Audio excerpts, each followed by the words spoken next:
Who else gon' believe in you? Who else gon' believe in you? Who else gon' believe in you? You believe in yourself, yeah. Who else gon' believe in you? Hey everybody, episode 3 of the Manny Hall Show. Jay Floyd will be with us, author and life coach. We're going to talk about life, love, and relationships, social issues, so many other great, interesting things. This will be my first time actually sitting down with this great guy. I'm really excited to see what he has to bring, the value that he's going to add to this show and bring to you today. Get ready, the Manny Hall Show, episode 3. Absolutely. What's your name again, bro? Jay Floyd, man. Jay Floyd. Jay Floyd. Exactly what do you do? Well, I'm a life coach, author, speaker, motivator, teacher, all of that. I love it. What got you started? Oh, man. You know, one of the biggest things, I think I've been a life coach my whole life. Mm-hmm. You know what I mean? Like, sounds good. Going back to, it's just my dad was essentially a life coach in his kitchen table. You know, that's what he would do. A lot of the things that he taught me, my brother, my stepbrothers, all of the things he taught us were like things you find in Dave Ramsey's books or the things you see in, like T.D. Jakes' books. Or, so I think it just kind of got passed down to me naturally. I wrote my life story because I'm a really open person. Okay. And so when I tell my story, when I try to pour into or minister to people, I come from a place in my heart. I always come from my life. Right. You know, and there's a lot of things I've been through with the murder of my brother and losing my parents and going through that and having God show me what my purpose is and experiencing all of that and being sharpened through that pain. It led me to write my book, which is this one right here, The Poet Who Watched the Whole Parade. Nice. This is my debut book. This is my life story. This has a chapter for my brother, my mom, my dad, my uncle, my grandma, everybody who affected me in a very strong way. I had these stories in me, so through my college years, through my 20s, I just kept writing these stories. And finally, when I met my wife, on our first date, she asked me, "What do you want to do with yourself?" When she met me, I was a poet. Okay. I was a rapper and a spoken word poet. She saw me do spoken word. She said, "Well, what do you want to do?" She said, "Wow, this guy's amazingly dope. I got to hook up with him." Exactly. But man, I got some questions for him first. Well, actually, and it's part of my ministry. Okay. Is that I sought after her. Okay. Right? And she had to break me down and teach me how to truly love a woman because I was a womanizer. Okay. And admittedly tried to womanize her. Okay. But one of the biggest things in my testimony, and one of the greatest things that happened to me is that she shut it all down. She was like, "You're not about to do that to me." Gotcha. And she held me to a high standard of honesty, right, love, and all of that. And it basically was like trying to teach me how to walk because a lot of me and a lot of young men really don't know how to build an honest relationship with a woman. That's and I can be honest right. with the fact that I did not know. And I was in my 30s and I had no idea. I thought I was a good guy, a gentleman, and that was all that was needed. I didn't realize that, I was missing a lot of things. I totally agree. That's really awesome to be able to have somebody like that by your side because you think about it, we as men, and even women go through the same thing, and sometimes they can be out here doing the same kind of crazy stuff.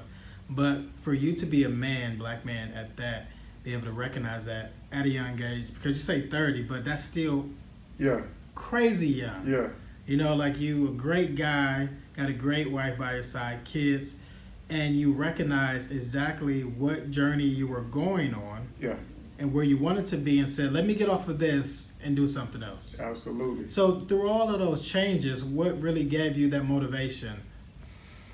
Man, it's always been something that seemed like it was driving me. When I was 16, my brother was murdered in a violent way. He got caught up in gangs and he was shot and killed. And he was 19 years old. Wow. And that was extremely traumatic. It was my only sibling. We were like, that was it. Yeah. It was me and him. So to lose him at that age, it left me in kind of a tailspin. But one of the things that happened to me is I had so much blessing around me. Yeah. And I went into anxiety. I had post-traumatic stress disorder, all of that. Okay. And I had all of this strength and power holding me up. Nice. I didn't even know how to deal with it until later on down the line when some older people and people around me started to pour into me to show me the angels I had around me. You know? Isn't it awesome when you can have some great people around you to see the greatness inside of you and be able to foster that? Absolutely. I mean, because it's like, it's one thing for us to be able to believe in ourselves, but when we're struggling to believe in ourselves and really see the greatness within us, and then God will put those amazing people around us, either to share a word, offer some encouragement, or really be there for our backbone, that's just awesome. Yeah. Yeah, and you know, one of the things about me is I've always been very spiritual. Yes. But I was into ego-driven spirituality. So I would study all of these things. You know, again, at a young age, I was traumatized. Right. So I would on my own research all these religions and doubt and question everything. Yeah. Because I felt like so much had been taken from me. Gotcha. I was looking at it at the wrong angle. Gotcha. And all of these people around me were so spiritual and they offered me so much support. And I would just cast doubt on everything that they believed in. And then when my turn came, that God really showed me who he was. Right. And I accepted exactly who he was. Those same people who I thought would be truly surprised and like turning nose up at me, they were all like, we knew it. Wow. It was just a matter of time. We knew it was coming. We knew what you had in you. That's why we poured into you that way. Okay. You know? That's awesome. That's really awesome. So then, as you transition through all of these experiences, what made you want to start writing these books? I had to write this book. I had to. It was my life story. Again, my first day with my wife, I told her this is what I want to do. She helped me bring this into fruition. Nice. Once it came out, I poured all the pain, everything that I went through, I poured it into this book. So when other authors and publishers read this book and saw my story, they reached out to me and told me how much this book meant to them. I actually have a coworker who's his wife is a psychologist. Okay. And she uses my book for any of her patients who've gone through trauma or loss. She utilizes it to help them. That's awesome.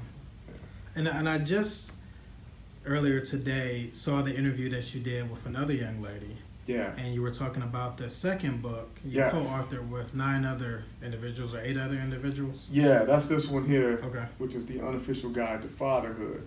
Now this one, Dennis Damasky. Shout out to my man Dennis. I love Dennis Damasky from Pittsburgh, Pennsylvania. Yes. He is an author. He has a book coming out called The Life of a Grunt.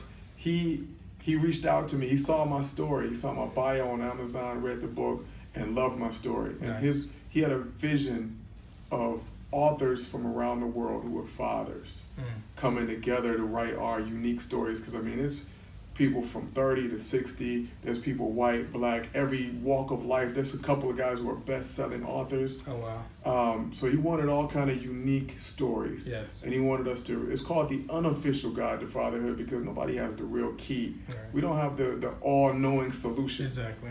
But to show people our struggles, failures, and the success through them, that's what we wanted to do. And I think you guys did an amazing job with that because just the premise of itself is real. Nobody has all the answers, right? You never And it's like even being an early father, you could ask your father, grandfather, uncle, a coworker, somebody that you see in a neighborhood, and they will only be able to share what? Their experiences. Yes. But really you're going to eventually have your own experiences that you have to live through. So all the books, all the mentoring, all the coaching, eventually Jay had to become a father himself. And tell me about that experience, you just being a dad, and then when you begin to read your own book and see the stuff that you wrote, because you wrote 3 chapters. Yes. And then somebody else wrote more. So talk to me about that, your process. Well, I won't say unique for me because there's so many people in the same situation, but I have a blended family. Okay. So the first time I became a parent was out of wedlock. So it was unique in itself, and it was difficult, but it's such a blessing. Right. You know, one of the things about it is, the one thing I always talk about that struck me is the moment it happens, you have a person that you care about in this huge, like a direct link from your heart to their heart. Right. And it never ends, every day. That's It right. doesn't matter whether they're laying next to you or they're 5 miles away, you feel that connection every Absolutely. single day, and it Absolutely. never goes away. And that's something that I don't think, you think about until it's there. Yeah. And also there's an innate strength in parenthood overall. Because we all know the ridiculous amount of strength it takes for moms to do what they do. Right. But one of the key things in life is fatherhood. Right. And I think one of the problems with society right now is the breakdown of that fatherhood connection. That's it. Because, you literally are tethered to your mom with an umbilical cord. You can't be any closer.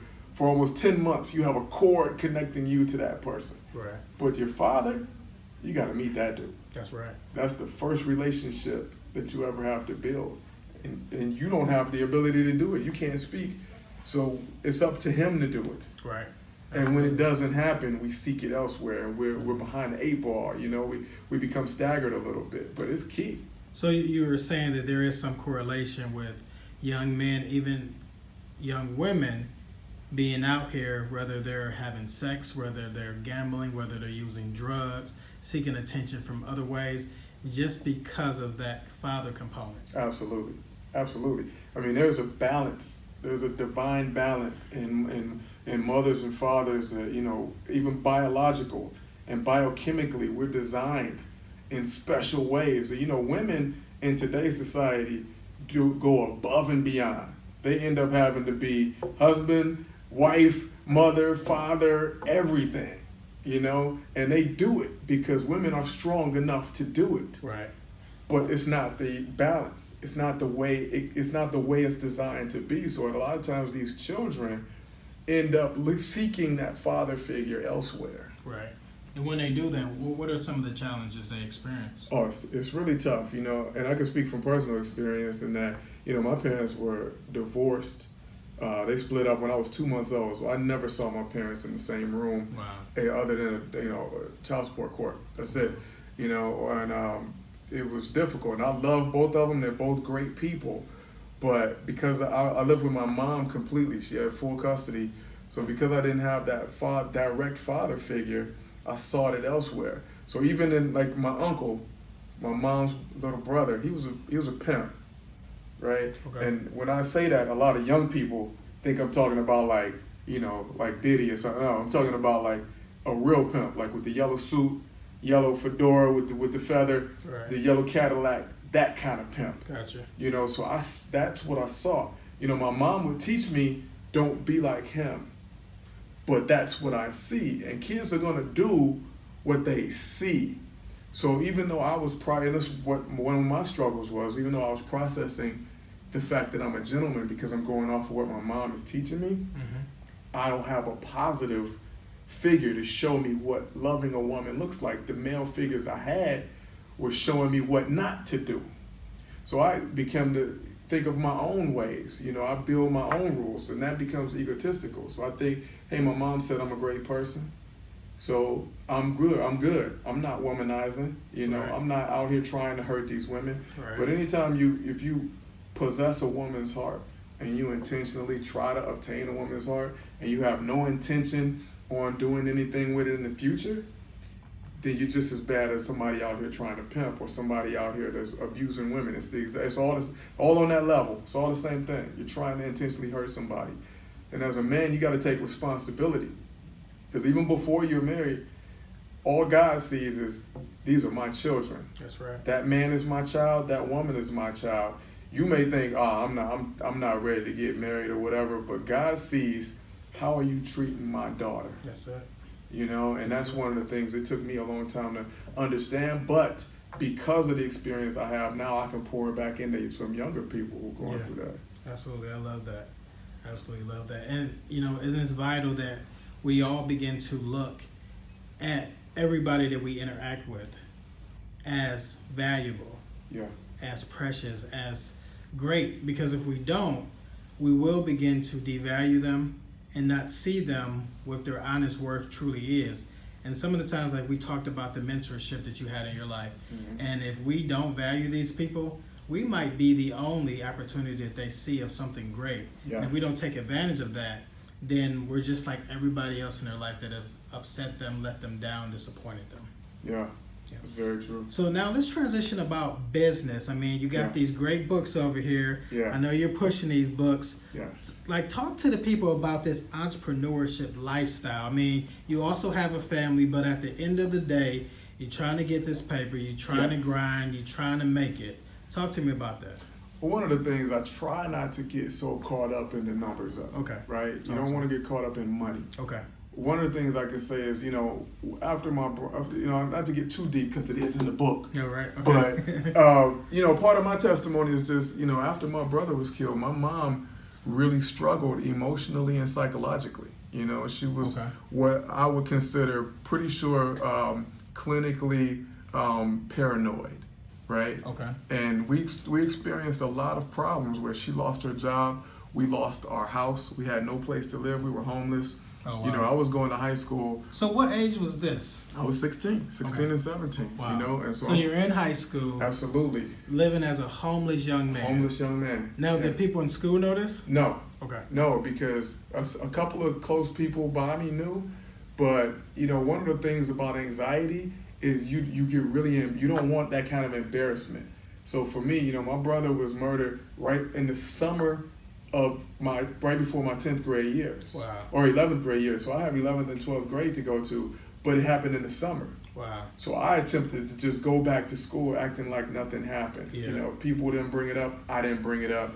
If people in my living situation, we initially moved into a hotel room. Wow. My mom negotiated a deal where, can we pay you about a month to stay in this room? And when the money ran out, it was, we're going to stay wherever we can. Gotcha. I was kicked out of school for not living in the district, and there were some people that really looked out for me and they hadn't allowed me to use their address so that I could get back in and graduate. Okay. But we were homeless. There was no home to live in when I was in high school, and so coming from that, I just moved off to college as soon as I could. I went to college and I moved to Columbus. And I came home after 1 year, and my mom passed away. So, tell me this, Jay. Yeah. This is a part of the story that I didn't hear Yes. before. So, you're this young man. Yeah. This homeless, living in this hotel with your mom. Yeah. And was it another sibling or just you? Just me. Okay. All this crazy stuff going on. Yeah. Brothers got killed. Yeah. Living in a hotel. Mom's going through her own stuff. Yeah. You begin to go through your own stuff. How the heck did you not lose your mind? You know what? A lot of people ask me that. Even my closest friends ask me that. You know how you know that footprints poster that you see where Jesus is holding you? Yeah. That's the only explanation. Gotcha. That's it. I mean, Gotcha. how I did it is beyond me. Because, see, I'm surprised that you even transitioned to go to college because by right of everything that you have been through, nobody would have even guessed that you would not have lost your mind. That you would not have ended up in some mental institution and just totally gave up. But see, that's why now your story is becoming even more fascinating to me, is because you not only endured, persevered, and was resilient through that, but you also achieved much success going through all of that. Yeah. So I applaud you, bro. None of the credit is me, though. I mean, honestly, growing up, I was a straight A student. Every year, straight A's, straight A's, straight A's. When this happened, I became a straight F student. Wow. I didn't do any work. I didn't have any attachment to school. My teachers would pull me to the side and say, listen, something's wrong. We're concerned. Right. And I wouldn't vocalize what's going on because I'm 16. I don't have the tools. So you think you were hurting during that time? Absolutely. Okay. I was torn apart. Yeah. I felt like life owed me something, but I wasn't strong enough to do anything about it. Gotcha. So I was coasting. I was just going along with whatever was happening. Yeah. If you gotta go to school, I'll go to school. Yeah. And finally I went to college. I went to smaller colleges. I didn't go to where I was on track to go to, and I went like I said, I went to DeVry Institute in Columbus, strictly because we lived in this little 1-bedroom apartment that my mom could afford when she got out of the homeless shelter. She bought a 1-bedroom apartment, and she gave me the bedroom because she's like, you're the one who's 18 years old. You have your life in front of you. I want you to get a good night's sleep. Wow. And I really felt so guilty about that. I turned on the TV one night and it said, "Do you like computers? Come to DeVry Institute." And I said, "I'm going."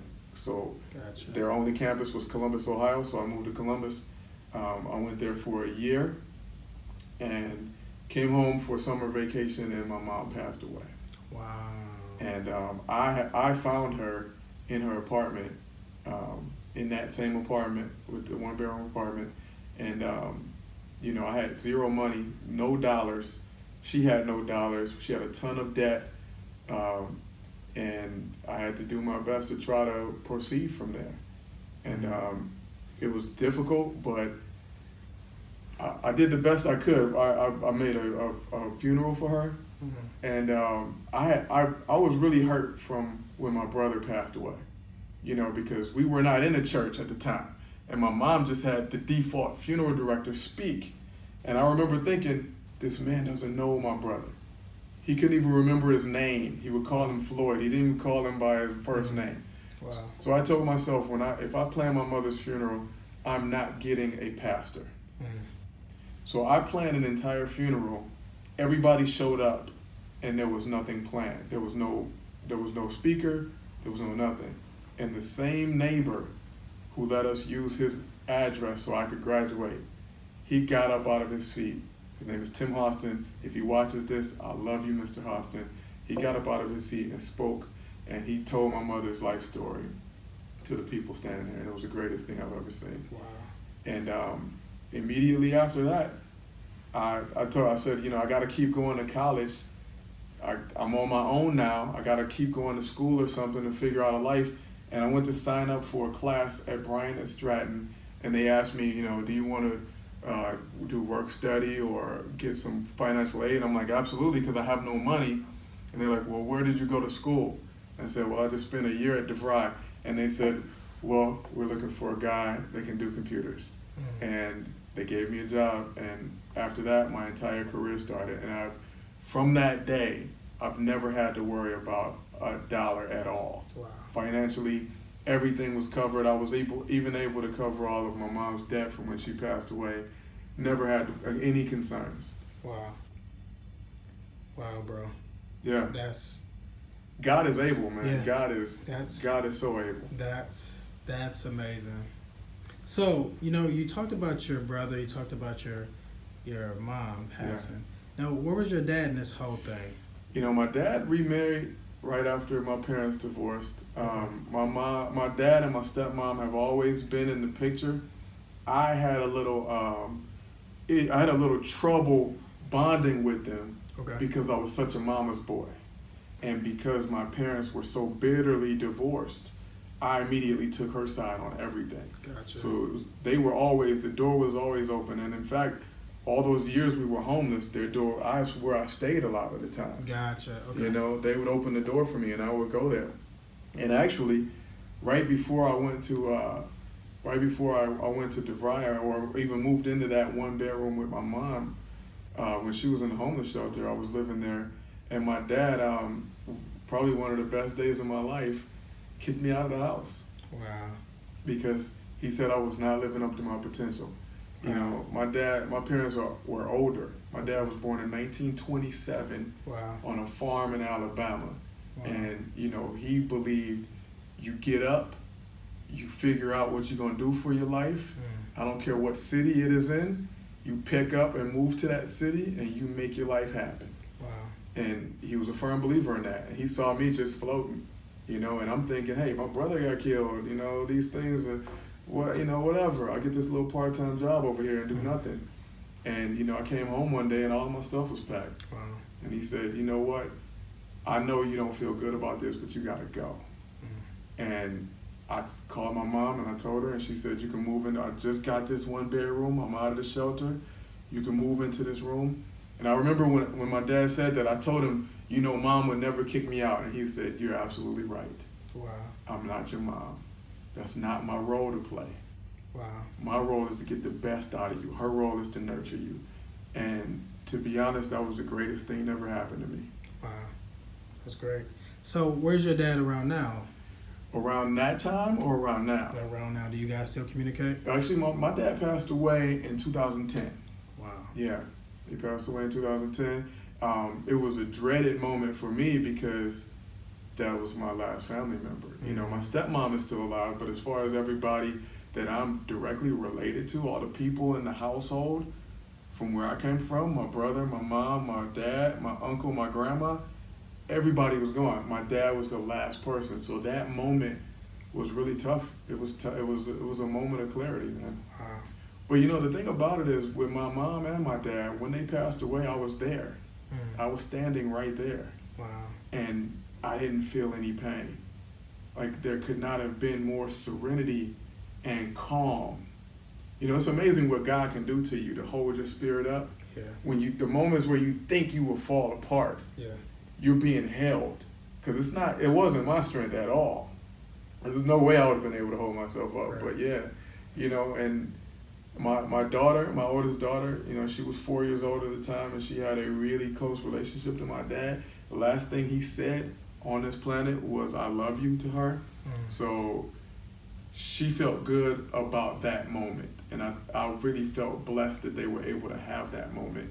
And you know, in the years before he passed away, I was an adult. You know, I was able to go off and start my own life, and he told me how proud he was of me, and he visited me all the time. So we were able to bond and really make up for a lot of the lost time that we didn't have when I was a child, you know. Wow. Hey, bro, I love this. Like, this is really awesome. I mean, to be able to share your story and everything that you've gone through, I hope that it really encourages somebody out there that's an entrepreneur, that's an author, that's doing their thing creatively, to just keep going. Yeah. You know, it's like Yeah. you have all these reasons to give up, but then again, you have no reason to give up. No. And it's like your dad gave you this practical kick in the butt saying, get out of my house because you're Absolutely. not being productive enough. Yeah. And then now he passes away. You look back at that and say, that was one of the best things that ever happened to Yeah. my life. There's no way I'll be sitting here. No Wow. way. I'd be a failure. Wow. Yeah. So what about all those other people that need their own proverbial kick in the pants? Like, what would you say to them? You know, the biggest thing for me, I think, and I'm working on a new book where I think this is my message, you know. We have to take part in our life. That's right. You can't just sit back and wait to be chauffeured. You have to drive your life. You know, you too many of us are, you know, one of the things that I like to tell my clients that I coach is life is not happening to you. It's happening through you. You are life. You know what I mean? The same power that created the cosmos woke you up this morning. Wow. If that doesn't motivate you, you know, we're not looking at life. It's not a television perspective. Life is actually living as you. Yes. That's the most powerful statement you could possibly say. It is. I love it. I love it. So when they want to give up, talk to them, Jay. You know what? I would say the best thing you can do is reach out to people. You know, one of the ways God speaks is through wise counsel.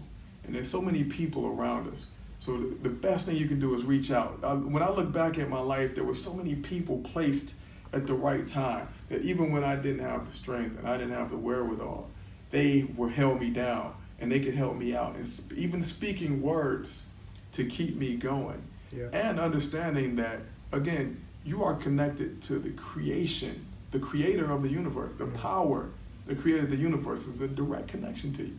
That's it. You can never give up. As long as your heart is beating, you have a purpose. And we got work to do. You know, it's like the, the parable of the pencil, right? Where it says everybody's like a pencil. The only thing that matters is what's inside of us. And we're all built to leave our mark, right? Yeah. And the only way we work is if we're held by a greater power, right? And the final thing, though, is that the only way for us to really stay sharp is to go through a painful sharpening. That's it. And it hurts. It hurts, man. And I know anybody out there who's going through something, I mean, these are common things. I mean, Jesus walked this earth and suffered more than all of us. And he could have just said, you know what? all of you are sinful. I cast judgment on you. But he didn't. He accepted it. He said, your will be done. And that's what we have to do. We have to look around and say, what is it that God is leading me to? One of the problems I think we have, and I can speak from personal experience, is when something is in front of us and we don't like it, society tells us, get mad. Get mad, get angry, try to change it. But a lot of times, it's there for a reason. And it's usually a mirror to us. We need to take that pain, absorb it, and try to get better. You know, when somebody, if I have a difficult conversation with somebody and it goes left, or they take it away I don't want to, or they say something I don't want to hear, I have a choice to get angry, or I can get better. You know, that's the way the world presents us with challenges all the time. Yeah. You know, they say pressure busts pipes, right? Mm-hmm. But they also say pressure makes diamonds. That's right. So what's the difference? Well, a pipe is supposed to be strong, right? Hold back elements. It's supposed to hold back natural elements. None of us are strong enough. Mm-hmm. But diamonds, now you're talking about natural elements. You're talking about the pressure coming on and the elements accepting it and allowing it to change them. Yep. At the atomic level, they're Yep. changing into something that's perfect, that's stronger Yep. than any other element. Yeah. They're not trying to hold it back. They're accepting it Exactly. and saying, what do you want me to turn into? Yep, that's it. And I think that opening yourself up to the universe in that respect, it opens up so many more opportunities. Like for me, I love sitting back and meditating on God's word, a particular thought that's positive, and I allow my mind to just go to a different place. And through research, I learned that that's where our creativity comes from. It's really in that subconscious, because you're sitting there and you're not being flooded with all the negativity, all the concerns of the world, and within your life, you just sit back and allow that stuff to come to you. I believe during those times, man, it's really where we begin to explode and have all these great ideas and creativity comes out. Yeah. And like for me, like even being here with you is an amazing moment in my life that I can look back on 2017 and say, I met with Jay before 2017 ended inside of a library for the 3rd episode of the Manny Horse Show. Absolutely. No, nobody said that I can't have a show, but nobody said I can have a show. But I decided, Jay, that I'm going to have my show regardless of anybody's opinion. If they think it's sloppy, if they think it's bootleg, if they think it's Jake, it's corny, I don't care. I'm excited I love it. to have this show, to be able to help somebody else, talking about entrepreneurs, influencer, creative people. This is my moment. Yeah. You see what I'm saying? And I'm coming alive just being here with you. Now, the fact that you did not give up through all the stuff that you've been through is an amazing testimony in and of itself. Now, I'm thankful that I know your great and beautiful wife, because we went to high school together, which is a great thing. But just to have somebody amazing by your side, Jay, man, Yeah. I know that even with all of your relatives passing that were close to you, man, it has to feel good to have your kids and your wife by your side. Oh, man, it's excellent. You know, one of the things is it's almost like I was granted a new family. Yeah.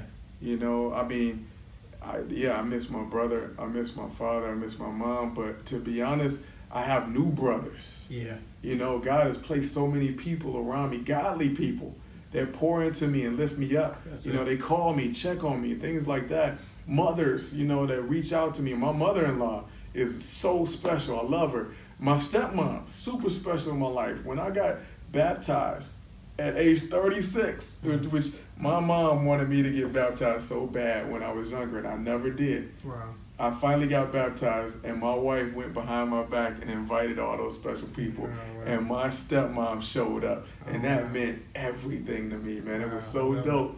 It was so dope. So love yeah, you know, God He will give you even more than you had before. You know, if you accept His will, you know, you'll be blessed exceedingly and abundantly beyond anything you can imagine. Absolutely.